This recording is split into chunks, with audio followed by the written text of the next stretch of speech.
우리는 앞 시간에 이 땅에 우리와 같은 몸을 입고 예수님이 오셔서 십자가에서 죽으심으로 우리 모든 죄를 대속하시고 또 부활하심으로 승리하셨습니다. 그리고 8절에 있는 것처럼 부활하신 다음에 승천을 하셨는데요. 위로 올라가실 때 사로잡힌 자를 사로잡고 사람들에게 선물을 주셨도다. 이 말씀 중심으로 10절까지 승리하신 주님께서 사로잡힌 자를 사로잡고 이 땅에 교회에 선물을 주신 내용에 대해서 말씀을 드렸는데요.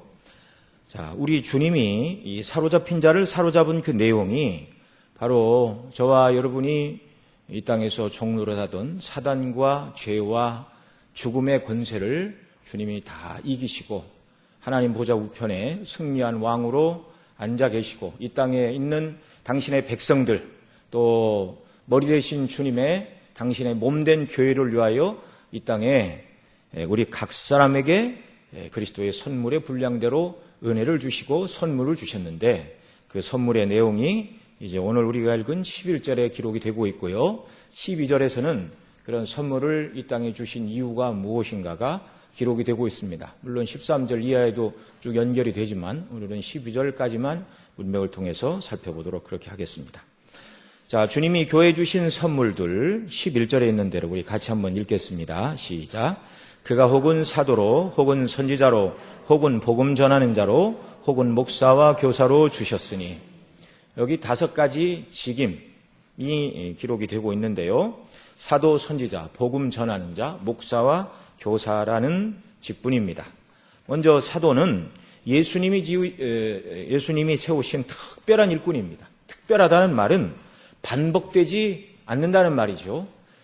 그 이후에 다른 어느 세대 누구에게서도 나타나지 않는 단회직이라는 얘기입니다. 자, 사도는 먼저 어떤 사람이 사도로 세우심을 받았는가? 예수님이 친히 임명하신 자들이 사도였습니다. 그래서 자기 원하는 자를 예수님이 사도로 부르셨어요. 그래서 복음서에 보면 이제 마태복음에 그 12 제자의 이름을 쭉 이렇게 언급을 합니다. 주님이 원하셔서 부르신 자들, 사도는 누구인가? 주님이 불러 세우신 자들. 또한 이 사도에 주님이 부르신 자들인데 그 하는 일이 무엇이냐면 부활의 주님을 증거해야 하는 자들이 사도들이었습니다. 가룟 유다가 이제 스스로 자결하여 떠난 다음에 사도행전 2장에 보면 베드로 사도가 12사도의 숫자를 맞추기 위하여 한 사람을 천거 이렇게 하고 이제 제비를 뽑는 그런 일이 있죠. 근데 그 조건이 하나는 갈릴리에서부터 우리와 함께한 사람이요. 두 번째로는 그리스도의 부활을 목격한 부활의 증인이어야 된다. 이것이 이제 공동체가 함께 사도들을 충원할 때 이제 가지고 있었던 기준이었습니다. 자, 주님이 직접 불러 세우신 사람들이라고 말씀을 드렸는데 사도 바울도 마찬가지입니다. 갈라디아서 1장 1절에 보면 이렇게 말합니다. 사람들에게서 난 것도 아니요 사람으로 말미암은 것도 아니요 오직 예수 그리스도와 그를 죽은 자 가운데서 살리신 하나님 아버지로 말미암아 사도된 바울. 그러니까 예수 그리스도와 하나님 아버지로 말미암아 부르심을 받았다. 그러니까 예루살렘의 사도들과 사도 바울도 주님이 친히 부르셨고 사도 바울도 부활의 주님을 다메섹 도상에서 만났죠. 주님이 친히 불렀고 그들이 해야 될 일은 부활의 주님을 만났고 그 부활의 주님을 증거하는 부활의 증인들이었습니다. 세 번째로 신약 성경이 말하는 사도로 부르심을 받은 사람들은요. 특별한 계시를 받고 성경을 기록한 사람들이었습니다. 갈라디아서 1장 10절 이하에 사도 바울이 이렇게 말합니다. 형제들아 내가 너희에게 알게 하노니 내가 전한 복음은 사람의 뜻을 따라 된 것이 아니니라. 이는 내가 사람에게서 받은 것도 아니요 배운 것도 아니요 오직 예수 그리스도의 계시로 말미암은 것이라. 자, 이 세 번째로 사도는 어떤 사람인가? 계시를 받은 사람이라 그 말이죠. 오늘날 계시가 종결이 되었습니다. 더 이상 계시를 성경이 말하는 의미의 성경으로 기록되었다는 의미의 계시는 이제 종결이 된 상태입니다. 그러니 사도 이후에는 더 이상 계시가 없고 더 이상 어떤 사람이 사도라고 칭해서는 안 된다는 말이죠. 자, 이런 기준들, 그 다음에 이제 네 번째 또 사도의 기준 중에 하나가 기적을 행하는 사람들이었습니다. 히브리서 2장 3절 이하에 이렇게 말합니다. 이 구원은 처음에 주로 말씀하신 바요 들은 자들이 우리에게 확증한 바니 하나님도 표적들과 기사들과 여러 가지 능력과 및 자기의 뜻을 따라 성령이 나눠주신 것으로서 그들과 함께 증언하셨느니라 이렇게 말합니다. 들은 자들, 그들과 함께라는 표현이 3절, 4절 나오는데 예수님의 말씀을 들어서 우리에게 확증한 자, 이들이 사도들이죠. 또 성령과 함께 그리스도를 증언한 자, 그들이 사도들이죠. 그런데 이들에게 하나님께서 표적들과 기사들과 여러 가지 능력과 성령에 나눠주신 것으로서 사도들에게 함께해 주셨다 이렇게 말씀하고 있습니다. 그래서 우리가 성경을 통해서 아는 것처럼 베드로가 지나가는 그림자만 덮일까 하여 병자가 일어났습니다. 예, 이런 놀라운 일이 있었죠. 사도 바울이 일할 때 쓰던 앞치마와 손수건 이런 것들 가지고도 막 병이 고치는 이런 놀라운 역사가 일어났습니다. 이런 사람들이 사도이죠. 주님은 요한복음 14장 12절에서 이렇게 말합니다. 나를 믿는 자는 내가 하는 일을 그도 할 것이요 또한 그보다 더 큰 일도 하리니 이는 내가 아버지께로 감이니라 라는 말씀처럼 사도들은 복음을 증거하는 큰 일과 이적을 잘 감당하는 그런 사람들이었습니다. 자, 이렇게 신약 성경에 의하면 사도는 누구인가? 부활의 목격자요 부활의 증인입니다. 주님이 직접 불러 세우신 자들이 사도입니다. 특별한 계시를 받아 성경을 기록한 자들이 사도입니다. 그러니 계시가 완결된 이 시대에 누가 계시를 받는다 그렇게 말해서는 안 되는 것이죠. 또 주님이 표적과 기사를 행하도록 능력을 부어주신 사람들이 사도들입니다. 적어도 이 네 가지 기준을 충족을 해야 사도이고요. 그래서 사도들 이후에는 부활의 주님을 직접 만난 사람도 없고 계시가 끊어졌으며 주님이 직접 부르지도 않았으니 이제 사도라는 직임은 단회적으로 있었다가 이제 지금은 없는 그런 직분이죠. 자, 그러니 누가 사도직이 지금도 계승되고 있다고 말을 한다든지 스스로 사도라고 주장하는 자들이 나타나서 대단한 일을 행한다 할지라도 우리는 미혹되지 말아야 됩니다. 초대교회도 거짓 사도들이 있었습니다. 계시록 2장에 보면 주님께서 에베소 교회를 칭찬하시면서 이렇게 말씀하십니다. 자칭 사도라 하되 아닌 자들을 시험하여 그의 거짓된 것을 내가 드러낸 것과 또 내가 참고 내 이름을 위하여 견디고 게으르지 아니한 것을 아노라 이렇게 말씀하고 계시는데요. 초대교회에서도 예수님이 세우신 사도가 아닌 자들 중에 자칭 사도라 주장하고 엉뚱한 교훈을 말하는 자들이 있었습니다. 그들을 시험하여서 거짓됨을 드러냈다 이렇게 말하는데 정말 초대교회도 그랬다면 이 시대는 우리가 얼마나 더 분별하는 일이 우리에게 필요한가. 에베소 교회와 같이 정말 누가 무슨 말을 한다 할지라도 그것이 성경에 비추어 사실인가를 잘 판단하는 그런 일이 있어야 하는 것이죠. 그리고 이 사도의 직임은 초대교회에만 국한된 교회 창설 직원이며 한시적인 성격을 지니고 있는 임시직이었습니다. 그러므로 한마디로 사도의 계승자는 없다는 것입니다. 자, 그런데 천주교에서는 오늘날도 교황이 사도직을 계승한다고 가르치고 있습니다. 대단히 잘못된 일이죠. 동방교회, 러시아 정교회라고도 부르는데요. 거기는 베드로의 동생인 안드레를 계승한다. 이렇게 얘기를 합니다. 자기들이 그렇게 얘기를 한다고 사도가 되나요? 교회의 힘은 말씀대로 순종하고 말씀 따라서 고난을 받을 때 오히려 힘이 있는 것이지 사람 누구가 사도권을 계승했다고 억지를 부리고 스스로 권위를 세우고 그렇게 해야 그 말에 힘이 있는 것이 아닙니다. 교회의 힘은 말씀대로 순종하는 데 있는 것이죠.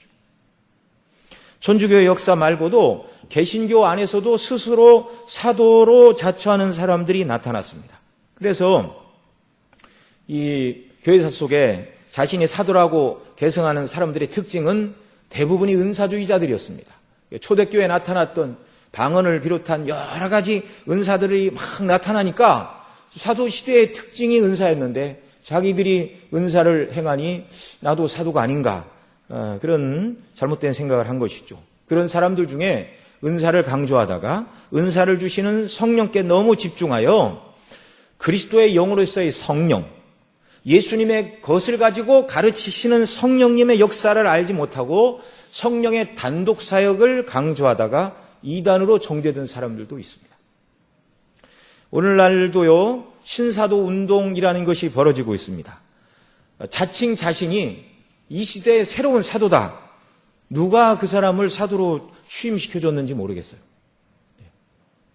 이 성경에 비추어 볼 때 있을 수가 없는 얘기입니다. 오늘날 신사운동을 하는 사람들의 개인이나 그런 교회의 특징이 역시 은사주의와 아주 밀접하게 관련이 되어 있습니다.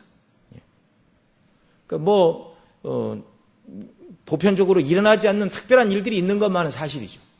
그러니까 사도라 얘기를 해도 사람들이 그 말에 수긍을 하고 미혹이 될 만큼 그런 역사들이 오늘도 있다는 말입니다.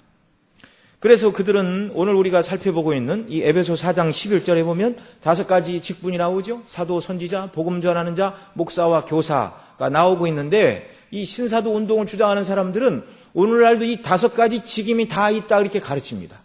그리고 스스로 그중에 어떤 사람은 자기가 사도라고 자처하고 어떤 사람은 지금도 자기가 예언을 받아 말하는 선지자라고 말하는 사람들이 있습니다. 미혹되지 말아야 되는 것이죠. 지금은 사도의 시대가 아닙니다. 계시는 종결되었고 그리스도를 눈으로 본 자들도 없고 주님의 부활을 목격한 사람도 없습니다. 이미 교회는 세워졌고 기록된 말씀의 조명을 받아 성령께서 기록된 말씀을 밝히 비추어 주시는 것이죠.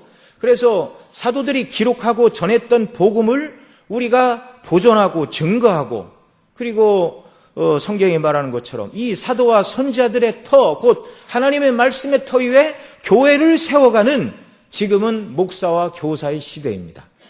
직임을 가지고 말하자면 그렇다는 얘기입니다. 바울 사도는 주님께서 교회에 주신 이제 2번째 선물인 이제 선지자를 언급하죠.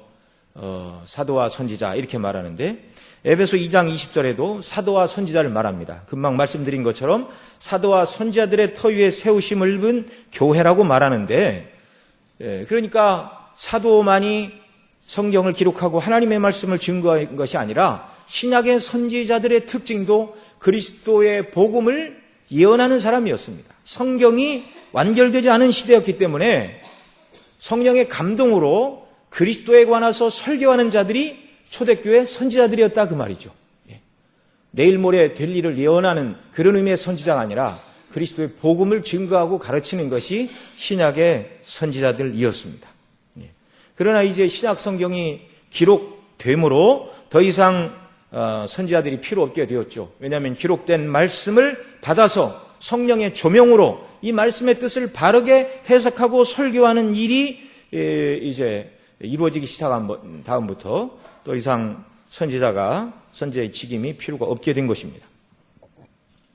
간혹 어떤 사람들이 자신이 예언의 은사를 받았다고 주장하면서 자신이 신약의 선지자와 같은 위치에 있다고 주장하는 사람들도 교회사 속에 종종 있어 왔는데요. 말씀드린 것처럼 성경 계시가 완결된 이후에는 더 이상 선지자가 필요하지 않습니다. 왜요? 신약 성경에 구원에 관한 한 모든 것을 하나님이 다 기록해 놓으셔서 성도들이 알아야 될 다른 교훈이나 진리가 존재하지 않습니다. 계시가 완결되었기 때문에 선지자직은 이제 완성이 되었다 그런 말이죠.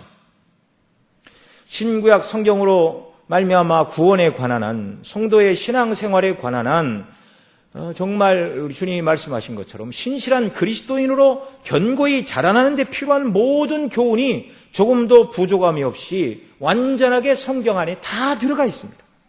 만일 어떤 사람이 신구약 성경으로 부족하여 다른 계시가 필요하여 다른 계시를 내가 받았다 이렇게 말하는 사람이 있다면 그 사람은 거짓 선지자이고 그런 주장은 이단입니다. 그런 사람들이 있잖아요. 오늘날 이단의 무리들이 왜 이단입니까? 성경이 없는 것을 받았다고 말하기 때문에 이단입니다. 초대교회는 영주주의 이단 사상이 일어나 성경이 없는 말을 했습니다. 예수님이 육체로 오심을 부인했습니다. 왜냐하면 영지주의는 뭐 하나의 철학이죠. 철학 개념을 가지고 성경을 해석하려고 보니까 이제 난제가 생긴 거예요. 왜냐하면 영지주의 사상 그런 거였습니다. 영은 선하고 육체는 악한 것이다. 영은 수준이 높은 것이고 육체는 열등한 것이다. 그래서 이 영지주의자들이 하는 말이 영혼이 육체라는 감옥에 갇혀 있다. 뭐 이런 표현들을 썼습니다. 그런데 예수님, 로고스, 곧 말씀이신 그분, 영이신 그분이 육체를 입고 왔다고 성경은 말하잖아요. 그러니까 이 영지주의 이 철학으로 볼 때 그것은 고상한 존재가 그보다 못한 존재가 된 것입니다. 어떻게 고차원적인 영적인 존재이신 성자께서 악한 육체를 입고 이 땅에 올 수가 있는가? 그래서 이제 주장하는 것이 가연설이죠. 실제 예수님이 육체를 입고 이 땅에 오신 것도 아니고 십자가에서 우리를 위해 못 박혀 죽으신 것도 아닌데 사람들 눈에 그렇게 보였을 뿐이다. 이게 영지주의 주장자들이 말하는 잘못된 이단 사상입니다. 그래서 요한 사도는 아주 강력하게 얘기하죠. 예수님께서 육체로 오심을 부인하는 자들마다 잘못된 자들이다. 잘못된 자들이다.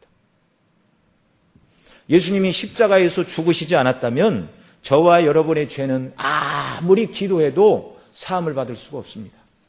대속의 십자가에서 죄 없는 하나님의 아들의 무죄한 그리스도의 보혈의 피가 흘려지지 않고는 저와 여러분의 죄는 하나도 용서가 될 근거가 없다는 말입니다.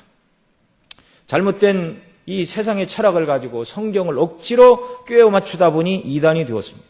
이 말씀을 드리는 이유는 오늘날도 성경에 없는 것을 말하는 자들이 있습니다. 사도도 없고 선지자도 없는데 성경을 이상하게 푸는 사람들이 있어요. 뭐 천주교는 말할 필요도 없죠. 뭐 동정녀 마리아가 원죄가 없다는 등 승천했다는 등 뭐 별소리를 다 합니다. 성자들에게 기도해야 된다. 마리아에게 기도해야 된다. 그 성경에 없는 얘기, 연옥과 같은 얘기다. 그런데 오늘날 개신교 안에도 잘못된 주장을 하는 사람들이 있습니다. 오직 예수님을 믿음으로 죄사함 받고 의롭다함을 받는다고 성경이 그토록 강조를 하는데 믿음 이외에 어떤 행위가 주어져야 구원을 받는다. 예수님 믿음으로 구원을 받지 못하고 의롭다 하심이 예수님 재림 때까지 또는 그 사람 죽을 때까지 뭐 칭의가 유보되어 있다. 이렇게 가르치는 잘못된 교훈들이 이 시대에 나타나고 있습니다. 이건 참 안타까운 일이죠. 안타까운 일이죠.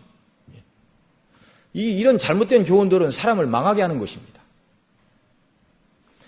자, 지금은 교회에 세우신 일꾼 중 사도와 선지자가 일하는 시대가 아니라 목사와 교사의 시대입니다. 세 번째, 주님이 교회에 주신 선물로서의 사역자는 복음 전하는 자입니다. 사도 시대의 기준으로 사도 시대를 한정해서 복음 전하는 자가 누구냐 이렇게 묻는다면 정말 성령 충만을 받은 다음에 많은 사람들이 그리스도의 복음을 전했죠. 그다음에 예루살렘의 스데반의 순교로 말미암아 핍박이 일어나 사도들 위에는 다 흩어졌다 그렇게 말하는데 그 핍박으로 말미암아 흩어진 사람 중에 빌립은 사마리아에 가서 복음을 증거하는 그런 일이 있었습니다. 성령의 인도하심을 받아 에디오피아 여왕 간다게의 국고를 맡은 네시를 만나 그리스도의 복음을 증거하고 세례를 주는 그와 같은 일이 있었습니다.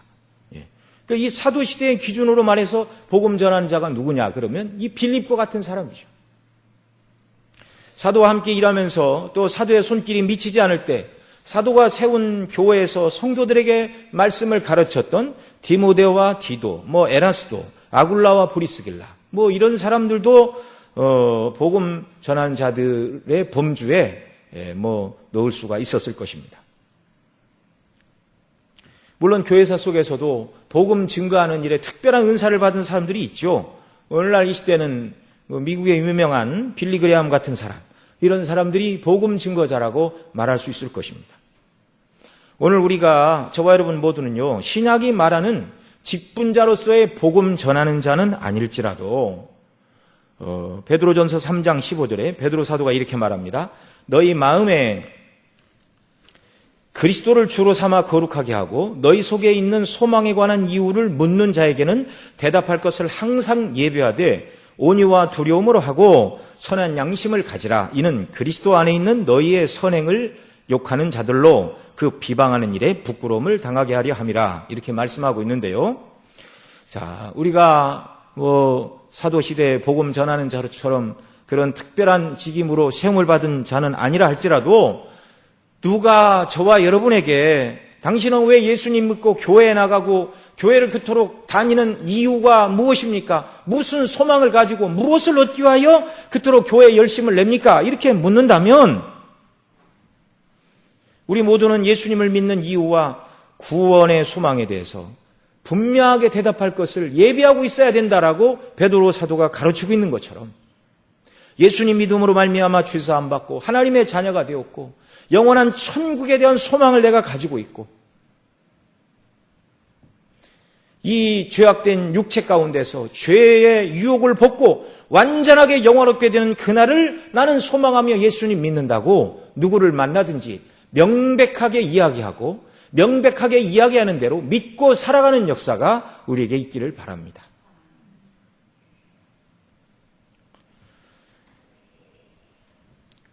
자, 그 다음에 이제 네 번째, 다섯 번째, 11절에서 마지막으로 말하고 있는 두 가지 직분, 목사와 교사에 대해서 살펴보겠는데요.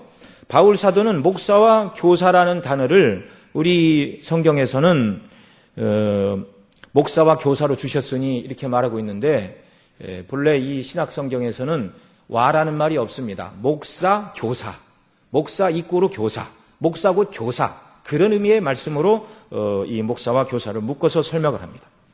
신학교에서 목회자 후보생들을 가르치는 교수님들을 교수 목사님이라 그렇게 부릅니다. 교수 목사님.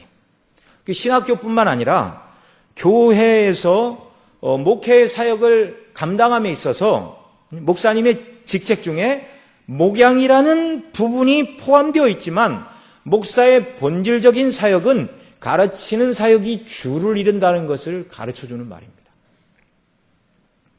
먼저 목사라는 말은 성도들을 목회적으로 돌보고 감독하는 사람이라는 뜻입니다. 양떼에게 목자가 필요한 것처럼 주님의 양무리들에게도 길을 인도하고 보호하고 돌봐주고 감독하는 목자가 필요합니다. 이건 주님이 세우신 제도입니다.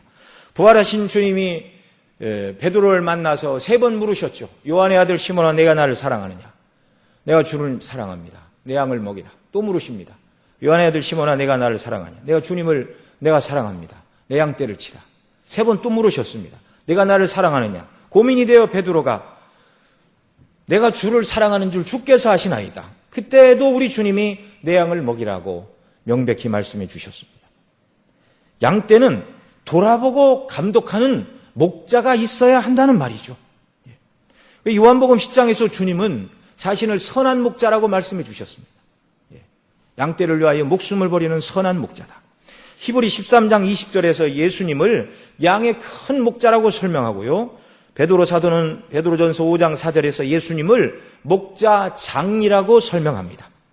참 목자요, 선한 목자요, 목자장이신 주님께로부터 그 주님의 양무리 중에 얼마를 위탁받아 목회적인 돌봄을 감독하고 인도하고 가르치고 하는 이 일이 목사에게 주어진 목양의 역할이라는 것입니다.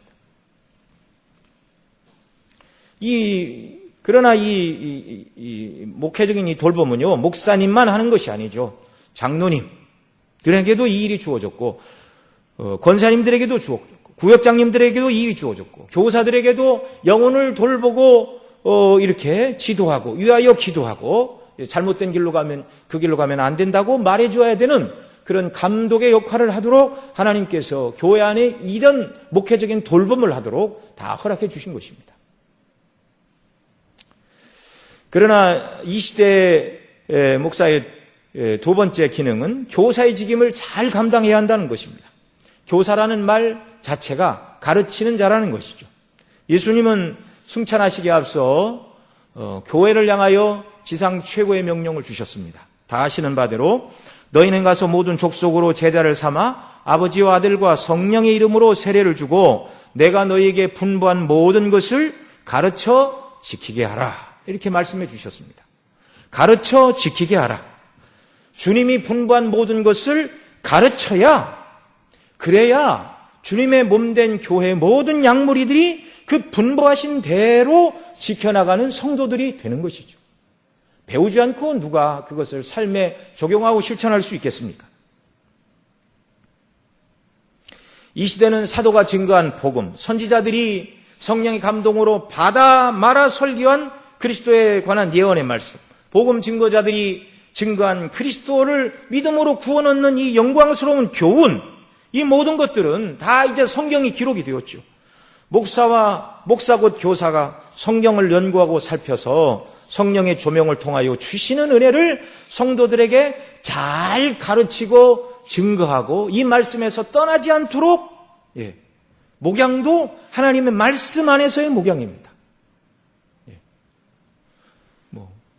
교회가 그리스도의 말씀을 떠나서 사람끼리 좋고 그런 거 아니죠. 오직 하나님의 말씀으로 먹이는 것입니다. 내 양이를 먹이라 할 때 그 목회의 가장 핵심 포인트도 하나님의 말씀을 가지고 양떼를 먹이는 겁니다.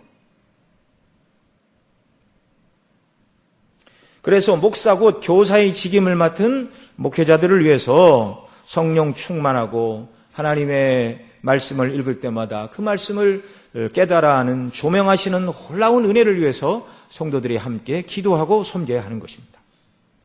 자, 그러면 두 번째로 주님께서 선물로 교회에 주신 사역자들을 통해서 이루시기를 원하는 이 일이 무엇인가? 12절 말씀 우리 같이 읽습니다. 이는 성도를 온전케 하며 봉사일을 하게 하며 그리스도의 몸을 세우려 하심이니라. 아멘. 여기 12절 말씀을 보면 초대교회의 이 5가지 직분을 통해서 이루고자 하는 일, 오늘 이 시대에는 목사 곧 교사의 직분을 통해서 이루고자 하시는 일이 3가지가 기록되어 있습니다. 첫째는 성도를 온전케 하며, 두 번째는요 봉사의 일을 하게 하며, 세 번째는 그리스도의 몸을 세우는 것입니다. 여기 이 12절의 이 일들은 누구와 관련된 일인가요? 누가 하는 일입니까? 우리가 쓰고 있는 개역 한글에서는 성도를 온전케 하며, 자, 이 일을 누가 한다고요? 목사 곧 교사가 하는 일입니다. 목사 곧 교사. 하나님의 말씀을 바로 가르침으로 말미암아 성도를 온전케 하며, 그 다음에 봉사일을 하게 하며, 그 다음 그리스도의 몸을 세우려 하심이라. 어떻게 읽으면 이 3가지 일 모두가 목사 곧 교사가 하는 일로 읽을 수 있습니다. 그러나 개역 개정에서는 좀 다르게 번역했습니다. 개역 개정에서는 어떻게 번역했냐면 성도를 온전케 하여 이렇게 되어 있습니다. 그 다음에 봉사의 일을 하게 하며 그리스도의 몸을 세우게 하려 하십니다. 이게 그 신약 헬라어 성경에 훨씬 가깝게 잘 번역된 것입니다. 자, 무엇이 달라졌는가? 첫 번째 일인 성도를 온전케 하며가 성도를 온전케 하여라고 바뀌었습니다. 자, 그러니까 이 성도를 온전케 하는 일은 누구의 일이라고요? 목사 곧 교사의 일입니다.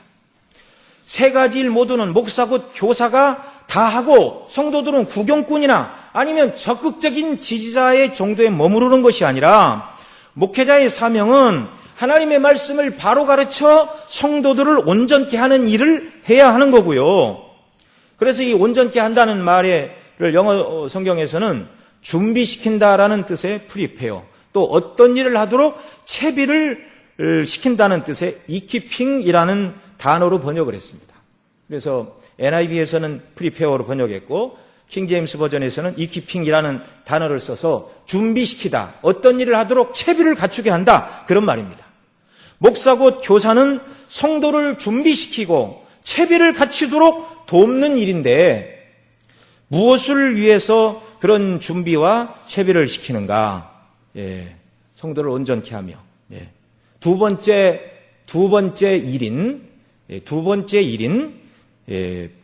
일이 아까 뭐라고 그랬죠? 거기 12절에 있는 대로 성도를 온전케 하여 성도를 준비시키고 성도에게 채비를 갖추게 하는 일인데, 말씀을 통해서 그 다음 목적이 무엇입니까? 그렇게 해서 성도들로 하여금 무엇을 하게 한다고요?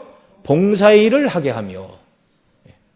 이 봉사의 일을 하는 것이 목회자에게만 주어진 일이 아니라 목회자가 하나님의 말씀으로 성도들을 잘 준비시키고 채비를 시켜서 실질적인 봉사의 일은 누가 하는 일이라고요? 성도들, 물론 목회자가 포함된 성도들입니다.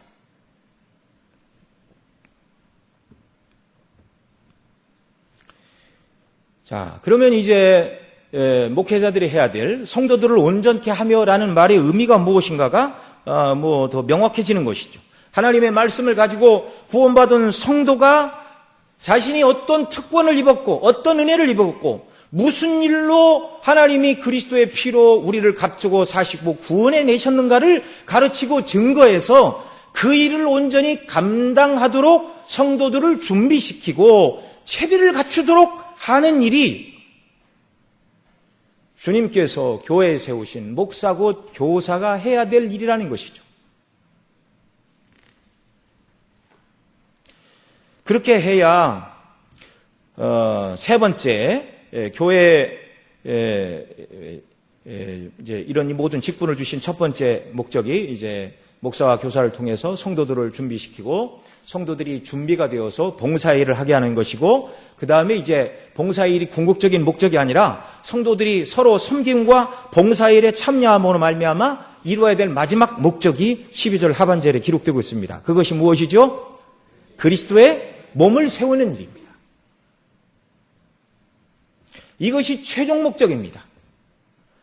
그러니까 목회자들은 성도들을 봉사와 섬김의 일을 하는 하나님이 기뻐하시고 원하시는 사람으로 준비시키고 훈련시키고 채비시키는 일을 해야 되고, 또 이런 말씀을 통해서 훈련을 받은 성도들은 적극적인 봉사와 섬김의 일에 참여함으로 말미암아 주님이 뜻하신 주님의 몸된 교회가 견고히 세워지는 이 일이 주님이 뜻하신 일이고, 목회자를 세우신 교회에 선물을 주신 주님의 목적이라는 것입니다. 그러니까 이 첫 번째 일은 목사와 교사의 일이죠. 성도를 온전케 하는 일. 두 번째 봉사 일을 하게 하는 것은 성도들의 일이요. 그 다음 세 번째는 목사와 성도들 모두가 함께 이루어야 될 최종 목적이 바로 그리스도의 몸을 세우는 일입니다. 자, 이 봉사와 섬김의 일은 무엇인가요? 1장 10절에서는 이렇게 말합니다. 이제 에베소서에 있는 내용을 가지고 잠깐 말씀드리면, 하늘에 있는 것이나 땅에 있는 것이 다 그리스도 안에서 통일되게 하려 하심이라, 이렇게 말씀하고 있는데요. 예수님 안에서의 통일입니다. 그리스도의 권세와 영광스러운 통치에 복종하는 이 모든 것, 주님의 명령에 따라서 교회가 일사불란하게 하나님이 원하시는 일을 위하여 통일된 교회로 움직이며 나가는 것, 이것이 성도들이 오늘 이 시대에 감당해야 될 봉사와 섬김의 일이죠. 2장 10절에서는 우리는 그의 만드신 바라 그리스도 예수 안에서 선한 일을 위하여 지으심을 받은 자니 이 일은 하나님이 전에 예비하사 우리로 그 가운데서 행하게 하려 하심이라. 선한 일을 위하여 저와 여러분이 그리스도 안에서 지으심을 받았고, 하나님이 이 일을 오래전에 예비하사 구원하시는 이유가 그 선한 일 가운데 행하는 것이다. 선한 일을 행하는 것, 하나님이 보실 때 선한 일을 행하며 사는 것, 이것이 저와 여러분을 구원하신 하나님의 뜻인데요, 이것이 봉사의 일이고 이것이 섬김의 일입니다. 2장 10절, 11절 이하에서는 유대인과 헬라인 사이의 모든 차별과 막힌 담이 허물어졌고, 그래서 성도들이 그리스도 안에서 서로 하나가 되었고 사랑으로 연합을 이루어야 된다는 걸 쭉 가르쳤는데요, 여러분, 교회만이 오직 하나가 될 수 있습니다. 우리가 앞부분 말씀을 통해서 우리가 살펴봤지만, 이 에베소 교회 안에는 자유자와 종이 함께 모여 하나의 몸된 교회를 이루고 있었습니다. 자유자는 말 그대로 주인이고요, 종은 노예입니다.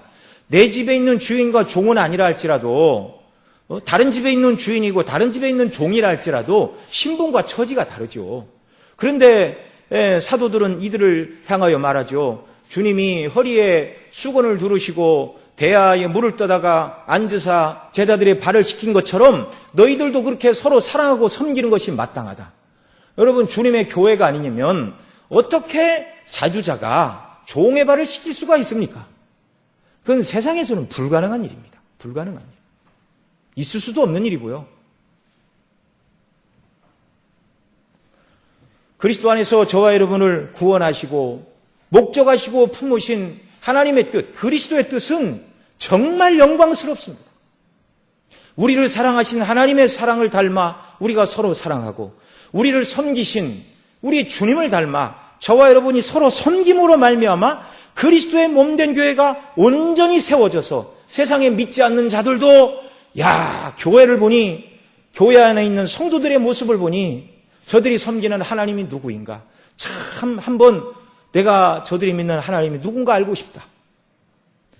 그래서 너희의 선한 행실로 말미암아 하나님께 영광을 돌리게 하라, 이렇게 말씀하고 있죠. 교회만이 가장 아름다운 곳입니다. 지상에 있어서 그 어떤 나라도 그 어떤 단체도 가장 영광스럽지도 아름답지도 않습니다. 공부를 많이 한 무슨 자기들 분야의 전문가들인 학자들이 모여서 어떤 모임을 이룬다, 그거 아름답지 않습니다. 그 안에도 사소한 견해로 다툼과 분쟁이 있습니다. 재산이 많은 부자들끼리 모이는 백만장자 클럽이 있다 할지라도 거기 아름답거나 영광스럽지 않습니다. 부자와 가난한 자, 배운 자와 못 배운 자가 함께 섞인 교회라 할지라도 성령의 감동으로 그리스도의 사랑으로 새롭게 된 이 공동체, 교회만이 가장 영광스럽고, 정말 주님의 그 놀라운 섬김의 은혜 가운데 서로 사랑하고 하나가 될 때 하나님이 영광을 받으시고, 세상에 믿지 않는 자들도 교회의 이런 모습을 보고 하나님의 영광을 깨닫게 되는 것이죠.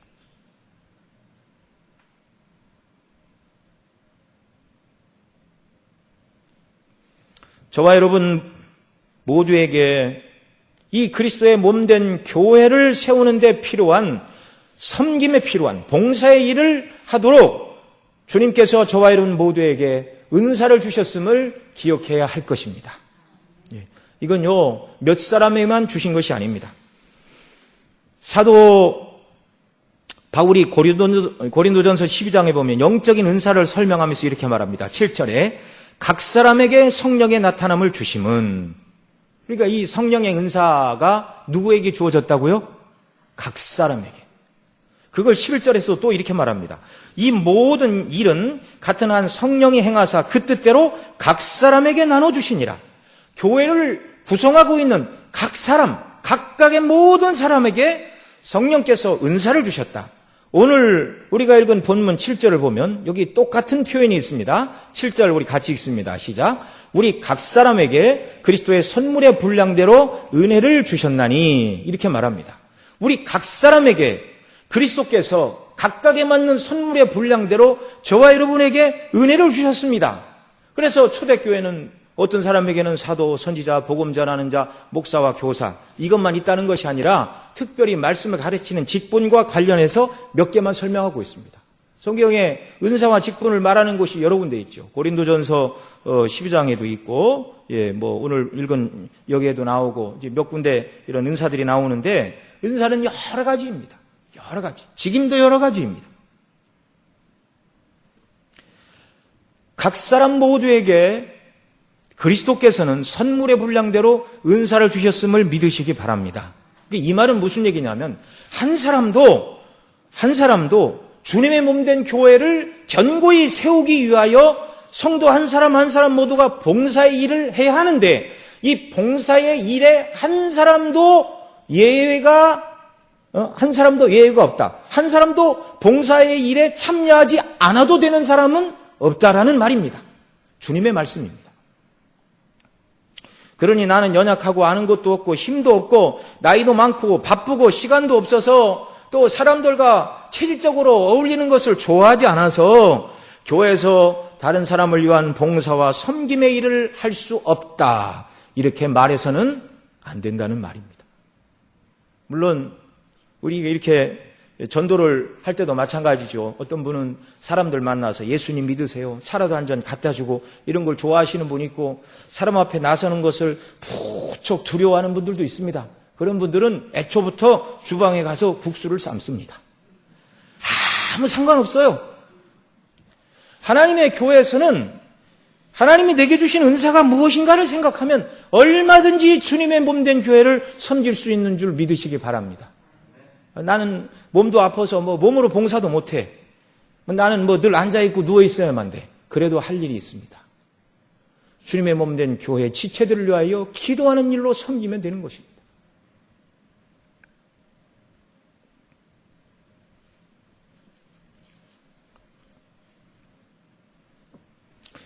이렇게 은사를 주신 것은 주님의 몸 되는 교회를 세우라고, 이것이 궁극적인 목적이고요. 그 다음에 은사를 주신 것은 교회를 세우기 위하여 봉사의 일을 하라고 저와 여러분에게 주님께서 각양 은사를 주셨음을 믿으시기 바랍니다. 건강도, 젊음도, 재능도, 물질도 봉사하라고, 섬기라고, 주님의 몸된 교회를 섬기라고 주셨음을 믿으시기 바랍니다. 섬기라고 주셨으니 이런 은사를 나는 받았다고 자랑해서는 안 됩니다. 그리고 그 은사를 가지고 나의 유익을 위해서만 써서는 안 되는 것입니다. 여러분, 군대에서 나라를 지키라고 군인에게 탱크를 몰으라고 탱크 운전병으로 딱 임명을 했더니 휴가 올 때 탱크 끌고 와서 자랑하는 사람이 있습니까? 큰일 나죠.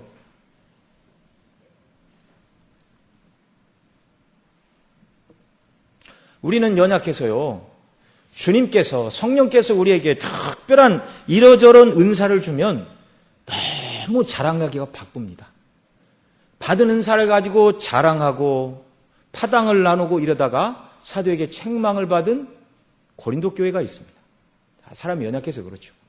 물론 하루아침에 우리가 온전해지는 것은 아닙니다. 그러나 시간 속에서 정말 주님께서 나를 구원하시고 은사를 주신 이 목적이 봉사일을 하게 하여 궁극적으로 주님의 몸된 교회를 세우라고 나에게 구원의 은혜를 주셨고 나에게 이와 이런저런 은사와 직분을 주셨다는 것을 우리가 잘 이해를 하고 정말 어렸을 때는 내가 받은 은사를 가지고 자랑도 했지만 시간이 감에 따라 그 은사가 저와 여러분 모두가 예수님을 닮아가는 그런 성화의 통로가 되어야 되고요. 궁극적으로는 그 은사가 나의 자랑이 아니라 주님의 몸된 교회의 유익과 성도의 섬김을 위해서 바르게 사용되어야 한다는 것입니다.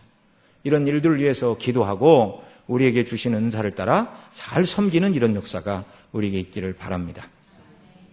늘 배우고 진리에 견고히 서서 그리고 믿음으로 기도하며 주님께서 저와 여러분에게 주신 은사를 따라 봉사와 섬김의 일을 잘 감당함으로 저와 여러분이 있는 그곳에서 그리스도의 몸된 교회가 복되고 아름답게 세워져가는 이런 은혜를 하나님께서 우리에게 주시고 이런 일을 잘 감당하여 주님께 칭찬받는 저와 여러분 모두가 되시기를 바랍니다.